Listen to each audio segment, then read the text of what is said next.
Today's guest and well-known musician, singer, and producer with some of the greatest names in the music business.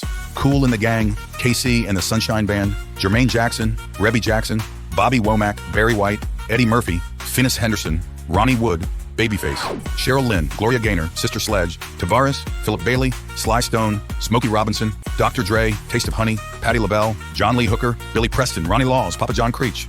A warm welcome on Sam's Showbiz podcast for Frank Rusty Hamiton. Today on the Sam's Showbiz podcast, very fortunate to have a top guy. He's so cool as well. From Las Vagas, it's Frank Rusty Hamiton. Hello, Frank. Or should I call you Rusty? How we doing? All right. Do you want me to call you Rusty or Frank? Well, I have a few nicknames. I have a large family, Nigel, and a lot of my sisters had boys. Right. So I'm known as Uncle Funkiest. That's cool. Uncle Funkiest, better known as the Slow Rider.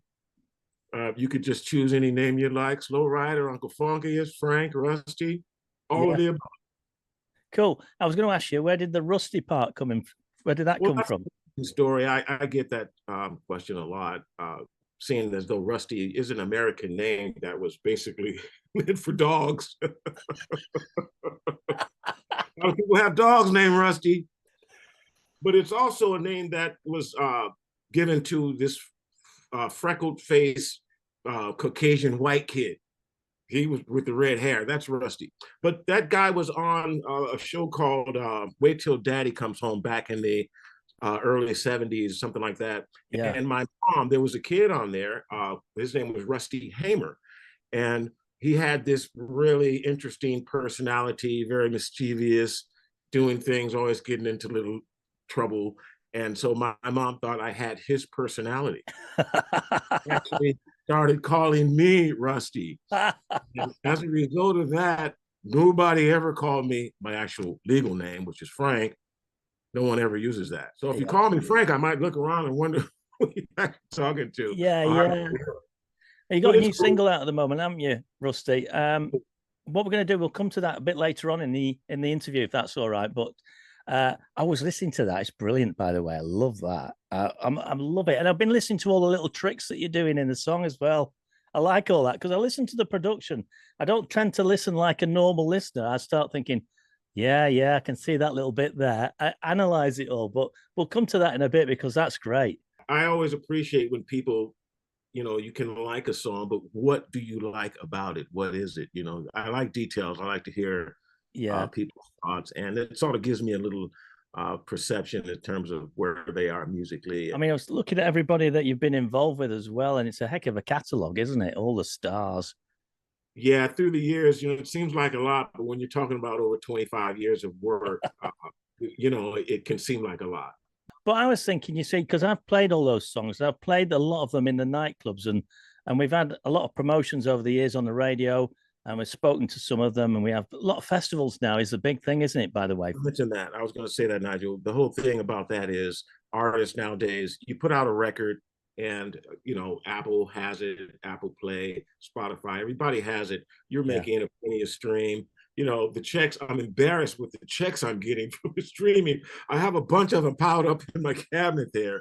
They're wasting the paper on these checks. Of course, back in the day, checks had a lot of zeros behind them.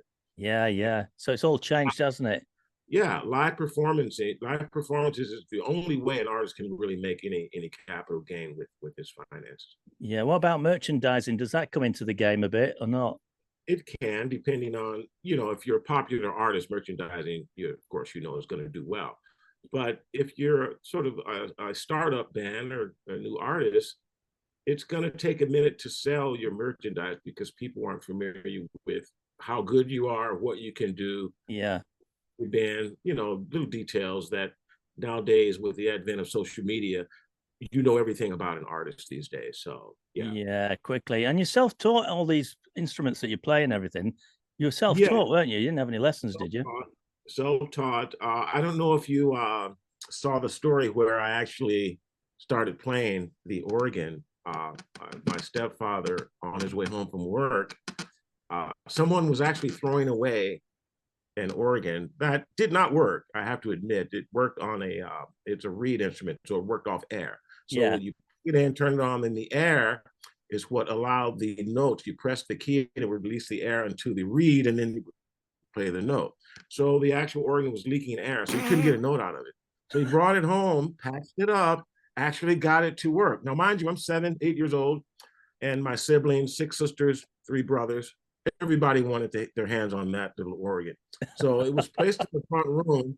All of the family members got a chance to play it. But after a month, they got tired of it. I didn't. So I grabbed it, took it back to my room, and then on, I was hooked. I found myself emotionally attached to it. I'm a 7-year-old, feeling love, feeling emotions, feeling hurt, and I'm wondering where are all these feelings and emotions coming from? Then I realized, oh, this music has something to it that I'm going to be involved in for the rest of my life. So I tell people, I never chose music. Music chose me. Right. That day on, I started giving little concerts on Thursdays. I even remember the day. Thursday nights, I'd bring it back to the front room and just play for them. They'd dance around the living room, and we'd have a lot of fun as a family back in the day. But that's how I got started. Eventually, I hooked up with my stepbrother, and also my older brother played guitar. So we formed a band. By the time I was 11, we were performing in band clubs around town, TV shows, prisons, you name it. My mom managing us. So we were like the Jackson 5. Brilliant. We were like the Jackson 5. What a great story. In fact, we ran. Yeah, that's what happened. Absolutely fabulous. Yeah. I started it like that, like DJing from a kid, you know, and it's funny, like you said, it's something you realize, you think, I really want to do this, don't you? Who's your favorite groups out of all the groups then that you've actually played with? Because you play the keyboards with a lot of people, haven't you? You've directed them, of course. I'm looking at all the names here. I mean, Jermaine Jackson, Bobby Womack, Barry White, Eddie Murphy, Ronnie Wood, Patti LaBelle. I mean, these are all my favorites, by the way. Gloria Estefan.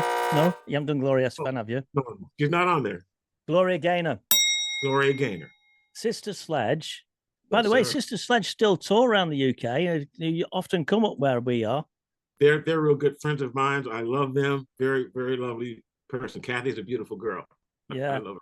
And you were involved with the Tavares, were you? Yes. What we did was, I'll give you a quick breakdown on that. When I was with Casey and the Sunshine Band, we did what we called a disco fever. So we contacted all of those groups, Gloria Gaynor, Tavares, Taste of Honey, a few others, and we did a disco bash, if you will. Yeah. And we toured all over the US for a couple of summers with that unit. Yeah, that'd be 81 or something like that, would it be? Yeah, something like that. So yeah, that was I remember it well because Boogie Oogie Oogie, was it? Taste of Honey. Got to number 2 in the charts in the UK, didn't it, I think? Oh, man. Yes, it did. You know what's interesting? I just spoke to Janice yesterday. Yeah. And she's redoing a couple of her older songs. And I mentioned to her, I said, have you ever been to London, England, the UK? She says, I've never been there. I'm like, are you kidding me? Your music's blowing up there. You should get over there, and I'm sure she'd be well accepted, right? I think she could easily do a little tour around the UK easily. Because some of the people that are doing that at the moment in the UK, some of them you've hardly heard of, and they've not really had any catalogs of hits or anything like that. You know, when we had all those sort of 90s club songs that were knocking around. And they seemed to be like one-hit wonders, didn't they? They did really well. They'd have another hit that never really made it, and that was it. They're blown out the water then. The record company just said, no, it's not happening. Right. Yeah. That was the problem the record companies had with a lot of acts. It was a catch-22. Yeah. They lose a lot of money. Even though it's a hit, they just break even. And a lot of times they're stuck with the question, should we go forward or should we just stop now before we lose more money? So do they have a cutting off point then, the record companies? Do they look at the bottom line and think we're losing too much money? They'll stop the project right dead in the middle of it. Has it always been like that? Pretty much. So what was different about, say, the 80s to what it is today? Is there a major difference?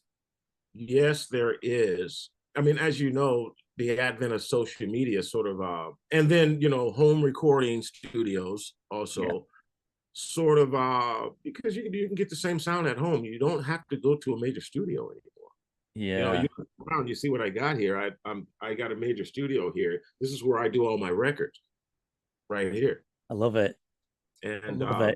yeah, and then so you understand how to, you know, I've never engineered before, but I think I get pretty good compliments on my engineering. Why? Because I've been around the best. Humberto Garcia, he did the Thriller album. He engineered a song called "Skip to My Lou," which I wrote with Francis Henderson. Al McKay from Earth, Wind and Fire produced that. Been around Bernie Tomlin, who was an older guy. He passed away many years ago. He engineered Anita Baker. Yeah. All those people. So I took all those skills and that experience with those guys and just meditated on what I experienced and learned from them. And then I was able to do my own engineering, which, if I may say so myself, I don't do a bad job. No, you don't. One of my favorites, Kool and the Gang. I just love Kool and the Gang. They had so many hits, didn't they? You must have had a really good time when you were playing with Kool and the Gang. Did. In fact, they were one of the I had some great experiences with those guys. And I would say Bobby Womack, Ronnie Woods, we call him Woody Woodpecker.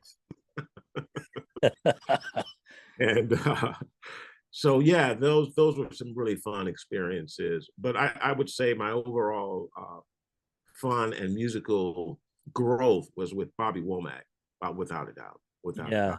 One of the most talented persons that I've ever encountered in my musical journey. Not only is he a very talented man, he's very deliberate and on purpose. Every word, every step, everything he does. Yeah. He was very hard on his musicians. In fact, every musician I run into has a Bobby Womack story. I'm on man so good. Brilliant.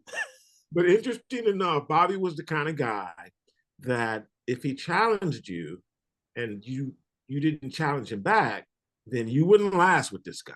Right. You'd have to stand up for yourself and, not back down. And I never backed down. And also, he would only, if he wanted an idea played, he'd walk up to you, shout it out, and then walk away. Yeah. So you're sitting there going, what the hell did he just say? Yeah. But you better catch it because he's not going to repeat it. And if you don't do it that night, you're fired. So a lot of guys couldn't keep up with it. Yeah. He loved me. I'm one of the few guys that he actually liked. I always find it difficult to bear, hearing people talk negative about him. I love that man. He's a great guy. He's a great guy. You obviously learned a lot there then from what you're saying. It was drummed into you by the sound of it, but a lot of different techniques. It was similar like that in the radio. I had a boss that used to ring up every time I did a link and he'd go, what are you saying that for? And he used to cringe and put the phone down. And I was like really nervous. But to be honest with you, he made me a better radio presenter by doing that. Absolutely. A lot of people would have walked, I think, but anyway.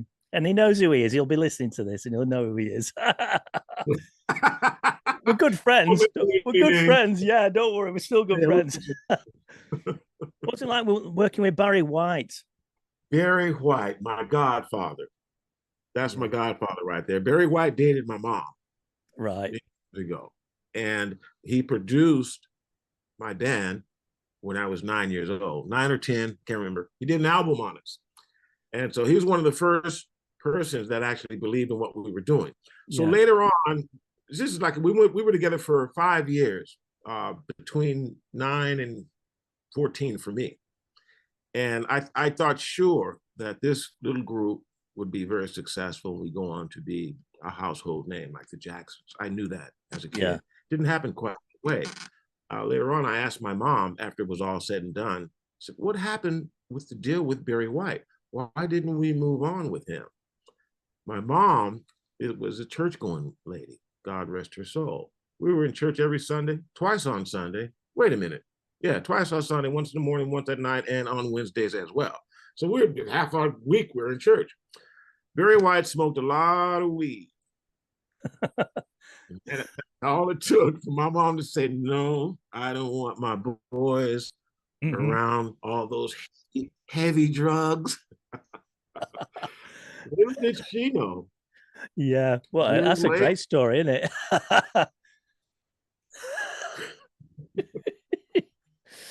Oh, so Mom, anyway. you should have signed the deal, Mom. We would have, maybe I'd be talking to you on a different level right now, Nigel. No, I know where you're coming from. So what's planned for the future? You got your new song coming out. Well, it's out now, isn't it? The single's out now, and it's doing as it should. Nothing great. It didn't flop. Okay, so yeah, we're gonna find out what that does. I've learned to allow things to just progress naturally without putting any thought behind it. Things I always say work out just the way it should. Yeah, bringing out more music. Then is that your plan? That's the plan. That's the plan. I'm working on a couple of things right now. The company Expansion Records, cool people over there. Deanne, the girl, Ralph. They have a song I wrote many years ago called "Skip to My Lou." Yeah, and Ralph really likes that song. In fact, he put it on a compilation a few years back, and they suggested or recommended that I re-record that record for a new audience, new generation, and all that. So I think perhaps that might be the direction that I'll go in and work on that song, that "Skip to My Lou." Skip to my Lou, my darling, I'm waiting for you. It's brilliant. Be your knight in shining armor. Oh, skip to my Lou, my girl. You've got it. Get it sorted. It's great, that. There you go. Yeah. So Deanne mentioned that she might wanted the original singer to do it, but she hasn't heard me sing it yet. So I'm going to be singing that record. Yeah, brilliant. So what will you do? Do you come over? You obviously come over to the UK. You've been over a few times, haven't you? But are you planning on coming over here at all? I plan on it. A few circumstances are involved, of course. Yeah. If I get like a bunch of paper and like some low digits on it, I won't be coming. Yeah, I got a cabinet full of checks, man, and don't add up to $100. Uncle Funky can't do that. He ain't with that. You can forget that. What you like? So, who's been your favorite artist? You mentioned a few then already, but who was a standout artist when you were a kid and used to listen to songs and stuff and music? Have you got an individual that you can actually pinpoint who it was? Oh, yes, I do, and his name is Sly Stone. Yeah, Sly Stone. That was my guy. However, I was a rock and roller growing up. I love Steppenwolf, Led Zeppelin. Yeah. AC/DC. Well, I mean, I only like Back to Black. AC/DC, I only like one of their songs. But I was a rock and roller. I played guitar in junior high school and high school in rock and roll bands. So I really went after the rock and Rare Earth, Iron Butterfly. I don't know if you remember them, Indigada Vita, all that stuff.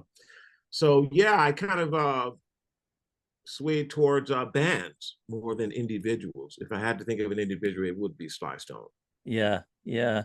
So you've got a good range of music then that you like, haven't you? Obviously, it's not just like soul and stuff and jazz and everything like that, is it? Or yeah, I like all types of music genres. Country music. I mean, a lot of people consider James Taylor country. Yeah. One of my favorite songwriters. His style sort of has a country overtone the way he sings, but he has a lot of soul. So I listen for songs. I might like a song and might not know who the artist is. I'll find out later, but yeah, I'm a song lover. Yeah, country's made a bit of a comeback, hasn't it? It certainly has in the UK. Well, I don't even know if I can call it country anymore because it has certain elements in it that it didn't have before. The bottom end is much thicker now in country music. Before there was no bass in country; it's just all high end. Now you hear the bottom end, the kick drum's fat, the bass is fat. Now it's like soft rock, if you will. Yeah, definitely. But and now Beyonce's she's doing it. So yeah, it's grown. Yeah, you want a country version of "Skip to My Lou" and you've cracked it. There you go. There you go. Or even a country version of a Slow Rider. Here you go.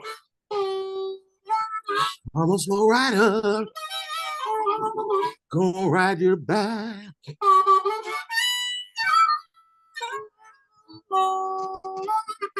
Uncle Funky is the slow rider. Oh, I love it. Hey, that was brilliant. I love that. I had to have a harmonica ready for you. Thank you very much. That was brilliant. That everybody's going to love that. Right. I don't know where we're going now. I'm lost after that. You put me off. We can't top that. Nice talking to you, Nigel. Have a good one. Oh, don't do that. So what's the funniest thing that's ever happened? You know, when you're going on tour, because there's a lot of funny things happen, don't they? You never speak about. Can you think of something that really funny happened on stage? Well, okay. I got one for you. And I had to see it to believe it. It's a Barry White story. Yeah. And I had heard the rumors before I got with Barry White. So a quick story before I give you the story. So I told you about the story about Barry White being in my life as a young kid. Yeah. 20 years later, I ran into Barry White again. I was recording a song with Bobby Womack at A&M Studio. Barry White walks in. He's talking to Bobby. He's looking over at me. He says, "Oh, that's some nice music you're doing there, young man." And I said, "Mr. White, I don't know if you're going to remember me." I mentioned the street we lived on. That's all I had to say. I used to live on 48. Eddie's boys! Eddie's boys! Oh my God, Eddie's boys. So he gave me, like back then you had a pager, an office number, a home number, a secret number. He gave me about 6 or 7 different numbers on him to make sure. He said, "You call me up." Little did he know I had a song for him ready to go, right? So I called him up, went up to the place, hooked up with him. First thing he said was, "It's so funny." This is not the funny story, however. Yeah. He goes, "So do you smoke weed?" So, you know, it's my first meeting with this guy. 20 years. "You smoke weed?" I'm like, you know, so I smoke, but I'm like, okay, I'm not going to smoke here with him. I'm like a professional. I said, "Well, not really. Well, you come up here, you're going to have to smoke." That's what he told me. "You come up here, you're going to have to smoke." He started rolling it out. Like, all right, I guess we're going to smoke. So back to the story. So he says, "Okay, I want you to come out on the road with us." And yeah, I'm like, okay, cool, no problem. I heard the rumors about Barry White and women throwing panties on stage. Yeah, that's true. Yeah, I heard that story, but I'd never, you know, didn't give it one thought or the other. So the first night, 2 things happened that were hilarious. Now, you know, Barry White, like a lot of us, can't really, you know, he's self-taught, can't read a lick of music. But he's got the baton in his hand and he's conducting the orchestra. "Conductor, take a seat." And Barry, I'm like, oh my God. Is he actually up there conducting? He doesn't read a lick of music, but he knows those songs and he knows where all those parts come in and out. So yeah, he did a great job. I was very impressed, but it was funny as hell. Yeah. So the real funny part of this story is when he asked women, he says, "Y'all know what I like. You know what I like to see. And you know what color I like them in." The whole stage was covered with blue underwear. Blue. You couldn't see the stage floor. So he goes over and just at random, he picks a pair up. My God, they kept going wider and wider. They were like the biggest underwear. You belong to a 300-pounder with a butt bigger than. It was hilarious. And so really? Barry White goes, "Oh, okay, I'm in room 345. Brilliant, love it. Oh my God. So yeah, that was a funny moment. The whole audience was bucking up. It wasn't just us, the whole audience. Yeah. It's great chatting to you. All these stories are brilliant. Now I got a story I'd like to share with you, Nigel. This is a story with Stevie Wonder involved and Bobby Womack at the Hammersmith Odeon. Yeah. Okay, so Bobby Womack's headlining. Stevie Wonder's in the audience. It's announced that Stevie Wonder's here. The audience goes crazy. So Bobby says, "Come on up, Stevie. You can't come to my show and not come on stage." So the whole time Stevie's walking on stage, there's no music. It's just audience just clapping, going crazy. Stevie's taking his time. He gets up there, he gets on the mic, and he starts singing, and he's sounding great. Audience is going crazy. And he gets a little into it. And then Stevie realizes it's not his show. And he goes, "Oh, Bobby, hey, man, look, this is not my show. This is your show." And Bobby goes, "Well, it's your show now, right?" Bobby, we give you all the room you want. And this is Stevie. Stevie Wonder's like the greatest. We all know that. Not the best performer in the world, but musical genius. Okay. Yeah, definitely. Bobby standing on the side, let Stevie do his thing. When he's done, crowd goes crazy. Now, that's a tough act to follow. Yeah. Usher Stevie off the stage. Bobby's walking up to the mic, says, "Okay, all right, Stevie, great job. You did well." "You did good, Stevie." Bobby got that mic, man. I'd never seen him perform like that before. He has a woman also by the name of Altrina Grayson, who is a Patti LaBelle type. And he and her, this is Bobby, this is her. He gets that mic and hand back here, and he's, you can see like slobber flying, people spitting on each other. But it was a scene. They're screaming at the top of their lungs, singing like crazy. Tore the house down. Bobby does a thing where he starts taking his belt off. He's taking belt off through. He kicks his shoes up in the air. They go flying out to the audience. It's just a hell of a scene to see a guy so ferocious with this stage energy and able to just lift an entire audience up after Stevie Wonder.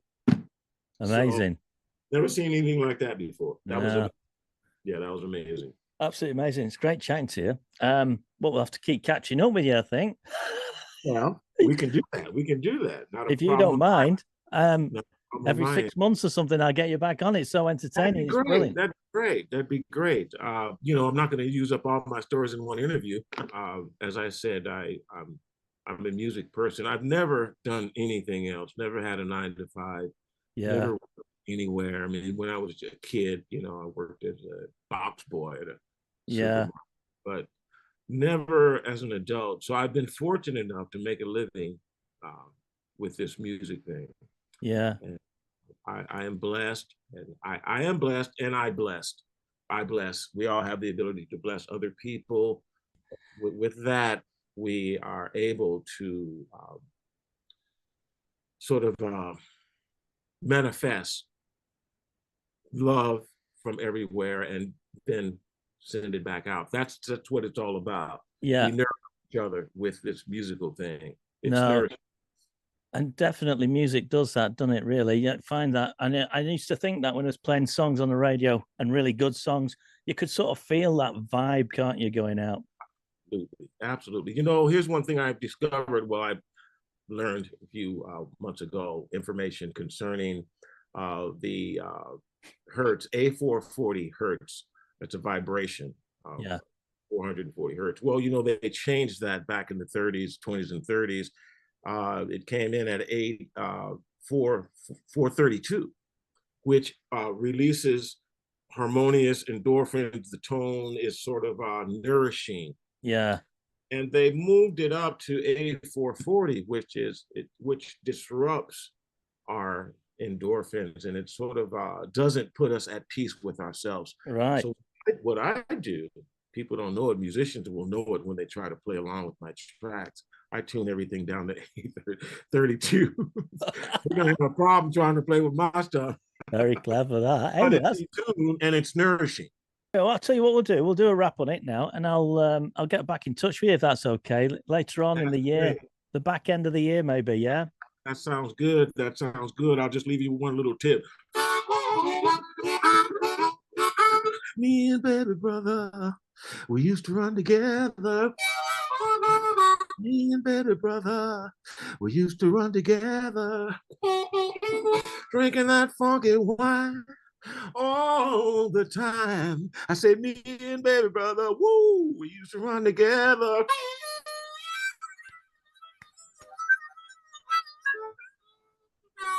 All right. That's fantastic. Thank you, But we baby. need an audience. Appreciate it. Well, we'll have an audience listening to it anyway. I must thank you very much for doing it, and chatting to us. It's been absolutely brilliant. Great. Take care anyway. All right, Rusty. Thanks for joining us. Thanks for having me. Have a wonderful day. Hey, keep it raining. I tell people here, beat the heat. I'm going to tell you, keep it raining, baby. Keep it rainy. We need a bit of heat as well. We switch for a few days. We'll take the rain. You take the sun. Well, that's a deal. That's a deal. Thanks again. All right. Love it when a plan comes together. Yeah. It's been great meeting you as well. Thanks very much. Thank you, sir. Take care. Thank you. Cheers. Thank you for joining us and sharing in the untold stories of the stars. In the world of showbiz, there's always another story waiting to be told. See you next time. Showbiz podcast. Get your entertainment.